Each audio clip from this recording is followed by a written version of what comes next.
y destitución de los vocales que están en este proceso de juicio político. Entonces, son 5 votos, realmente es poco lo que falta. Yo creo que si hay conciencia de los legisladores, podríamos lograr este proceso de destitución de estos malos funcionarios vocales del Consejo de la Judicatura, que no están haciendo lo que corresponde, que no están actuando a favor del pueblo ecuatoriano.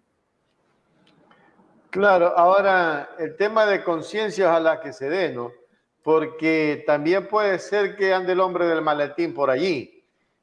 Por ahí me habían dicho con una voz bien bajita y silenciosa, ahí está el hombre del maletín.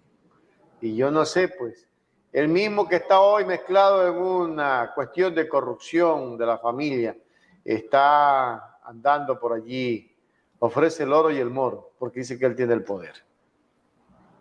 Bueno, nosotros lo hemos escuchado, en los corredores se escucha que habría ofrecimientos de notarías, que habría ofrecimientos de direcciones del Consejo de la Judicatura provinciales.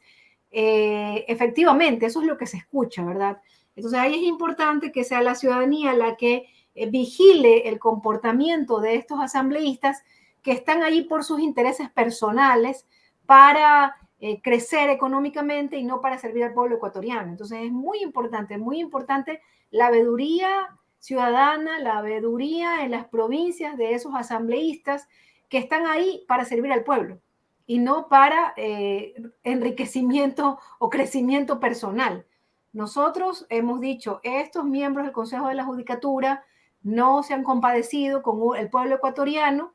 Mira los niveles de inseguridad, querido Richard, cuando esos delincuentes se dan cuenta que no hay justicia porque los policías los capturan y los jueces le dan la libertad, entonces el sistema de justicia es cómplice de la inseguridad que estamos viviendo. Entonces, si los miembros del Consejo de la Judicatura no están preocupados de esto, pero sí están preocupados de interferir en la función legislativa, pero sí están preocupados, como los audios que ya hemos escuchado, incluso se pasaron a la Asamblea Nacional, de un miembro del Consejo de la Judicatura que dice que va a nombrar 20 jueces de la Corte Nacional de Justicia y que está recogiendo fondos y que como son 20, ahora sí ya suena, entonces que da aquí a entender que se está cometiendo un acto de corrupción. Ellos, en vez de estar preocupados de la inseguridad y ver cómo ayudan a que esos jueces no liberen a delincuentes, pero están pensando en actos de corrupción, esos vocales del Consejo de la Judicatura merecen irse a su casa. Entonces la ciudadanía tiene que estar muy vigilantes de este proceso de juicio político.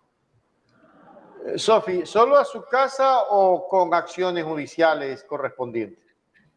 Mire, el día de mañana, nuestra compañera Viviana Veloz, que es la que ha llevado, es la interpelante en este proceso de juicio político, efectivamente va a poner ya una denuncia por algunos hechos de corrupción vinculados a estos vocales del Consejo de la Judicatura, ya va a poner una denuncia a la Fiscalía, porque efectivamente no es un tema, por ejemplo, en contra de la señora Maldonado, hay denuncias de venta de notarías y la Fiscalía tiene que investigar. Entonces, no solamente es un tema de sanción política o destitución, sino que también la Fiscalía tiene que investigar y esto tiene que pasar a ser un proceso de investigación de tipo penal. Y seguramente también los otros audios que se han escuchado también tienen que ser investigados. Entonces, queremos una justicia independiente, y para eso estos vocales que están ahí no garantizan esa justicia independiente. ¿Quién va a investigar, por ejemplo, a los famosos consejeros ad honorem? Sí, obviamente estos vocales están en este momento pues coordinando con el Ejecutivo y por eso el Ejecutivo tiene estos consejeros ad honorem y no pasa nada y no se investiga nada. Entonces queremos una justicia independiente que combate la corrupción. Esos vocales tienen que salir, tiene que haber un recambio, esos vocales tienen que ir a su casa y por supuesto tienen que haber las investigaciones penales correspondientes. Ahora, esos asesores, asistentes ad honorem y todo esto, decía en algún momento un abogado al que le entrevistábamos que a ellos les da lo mismo, que lo señalen porque ellos no son parte no son funcionarios, no son ministros, no pasa nada. ¿Qué va a pasar con esta gente que ha metido la mano en la justicia, que ha metido la mano en el Consejo Nacional Electoral, que ha metido la mano en el Consejo de Participación Ciudadana? Es decir, este hombre, Aparicio Cedeño, creo que es. O sea, Aparicio aparece en todo y no pasa nada con Aparicio. Es más, un periodista amigo mío me dice, yo tengo miedo a hablar de Aparicio porque me amenazaron 2 veces ya. Bueno, eso es lo que dicen ellos. Ellos dicen que como son consejeros ad honorem, entonces no tienen que rendirle cuentas a nadie y eso no es así. Eso no es así, eso no dice la ley. La ley es clarita. Si usted asume un rol dentro del aparato, dentro del Estado ecuatoriano, aunque no perciba sueldo, usted tiene que tener responsabilidades. Lo que es cierto es que con estos ad honorem, con esta figura, ellos por supuesto no han rendido informe de Contraloría, no han rendido informe, por ejemplo, de si tienen o no empresas en paraísos fiscales, todo eso se saltaron de manera ilegal, ¿verdad? Para eso crearon esta figura de consejeros ad honorem, pero la ley es muy clara y si creen que se van a saltar la ley, eso no va a pasar. Nosotros, de hecho, ya nuestro compañero Ferdinand Álvarez de la bancada UNES puso una denuncia por tráfico de influencias en contra del señor Aparicio Caicedo. ¿Por qué? Porque efectivamente él estaba queriendo meter las manos en otras funciones del Estado. Ya lo vimos en la super de bancos, ya lo vimos en la elección de los nuevos, de los que van a participar en el Consejo de Participación Ciudadana y en varias cosas. Entonces, no es posible que porque son consejeros ad honorem crean que pueden hacer lo que quieran y no respetar la ley. Ese es un caso. Está el otro caso, el caso del señor Pons, vinculado al caso Danubio, que ese sí se está ventilando en la fiscalía, pero todavía hay más casos. Por ejemplo, el caso del señor Cueva, que justamente está encargado de la externalización de las farmacias y resulta que las farmacias de las que él es dueño se verían beneficiadas de la gestión que está haciendo él. Entonces, imagínense, por decirlo menos, eso no es ético. Hay un conflicto claro de intereses, entonces todo eso se tiene que investigar.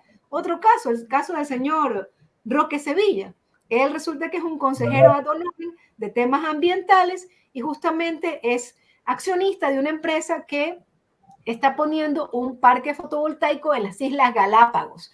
Entonces, aquí hay, por decirlo menos, es un claro conflicto de intereses y no es ético. O sea, no es ético lo que han estado haciendo estos consejeros ad honorem y hay mucho que investigar y en su momento nosotros vamos a poner, por supuesto, la petición de que Fiscalía inicie procesos de investigación en estos famosos consejeros ad honorem que creen que por eso, que porque no firmaron un documento, porque no les pagan un sueldo, supuestamente ellos están libres y no tienen que rendirle cuentas a la justicia ecuatoriana. Eso no es así, querido Richard.